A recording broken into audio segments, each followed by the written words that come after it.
Firing کے نتیجے میں 10 فائر محمد احمد امجد کو لگتے ہیں اور وہ زخمی حالت میں ہاسپٹل پہنچتے ہیں۔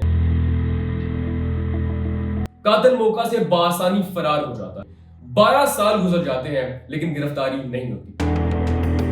قتل کے وقت محمد احمد امجد کی ایک بیٹی جس کی عمر صرف 15 سال تھی۔ یوں تو پاکستان کے اندر لاتعداد ایسی داستانیں موجود ہیں جس میں لوگ انصاف کا انتظار کرتے کرتے قبروں تک پہنچ گئے، لیکن سندھ ہائی کورٹ میں ایک 15 سال پرانے قتل کیس کی سماعت ہونے جا رہی ہے۔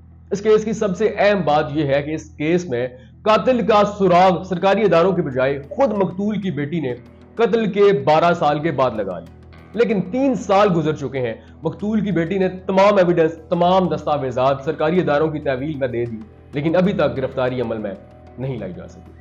جی ہاں، ہم بات کر رہے ہیں اسٹیٹ لائف انشورنس کمپنی کے سابقہ ریجنل چیف محمد احمد امجد کے قتل کی، جن کا قتل ہوتا ہے 26 اگست 2008۔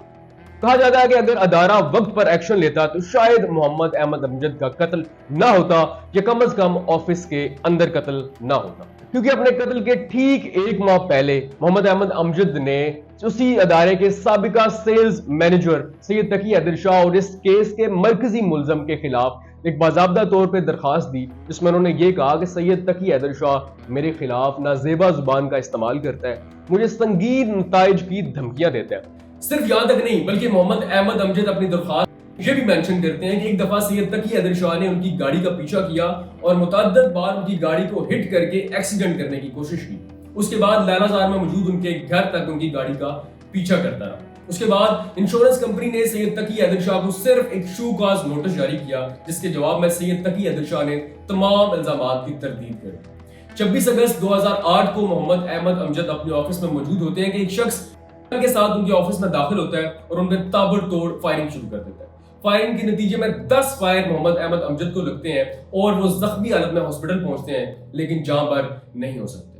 قاتل موقع سے بآسانی فرار ہو جاتا ہے۔ آفس میں موجود 3 لوگوں نے محمد احمد امجد کے قاتل کو پہچان لیا اور انہوں نے یہ کہا کہ قتل کرنے والا اور موقع سے فرار ہونے والا کوئی اور شخص نہیں بلکہ سید تقی حیدر۔ مقدمہ درج ہوتا ہے لیکن سید تقی حیدر شاہ گرفتار نہیں ہو پاتے۔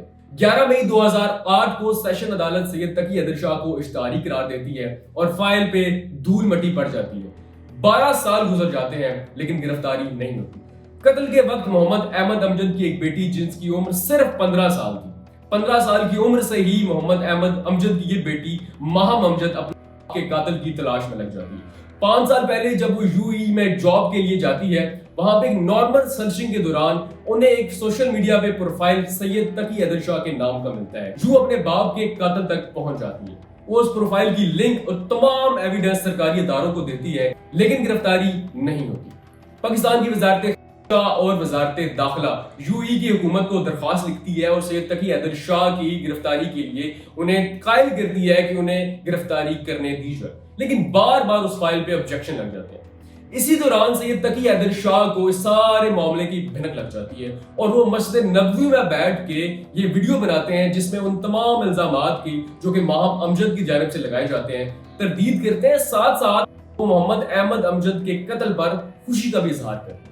تو یہاں پہ سوال یہ پیدا ہوتا ہے کہ اگر یہ قتل سید تقی حیدر شاہ نے نہیں کیا تو وہ 15 سال سے گرفتاری کیوں نہیں دے رہے اور ملک سے فرار کیوں ہے؟ اب ایک دفعہ پھر سندھ ہائی کورٹ میں اس قتل کی سماعت ہونے جا رہی ہے۔ آئیے دیکھتے ہیں کہ امراء کے لیے، بڑے لوگوں کے لیے رات 12 بجے کھلنے والی عدالتیں ماہم امجد اور ان کی فیملی کو انصاف فراہم کرتی ہیں یا ایک دفعہ پھر انہیں نیا لالی پاپ تھما دیا جاتا ہے۔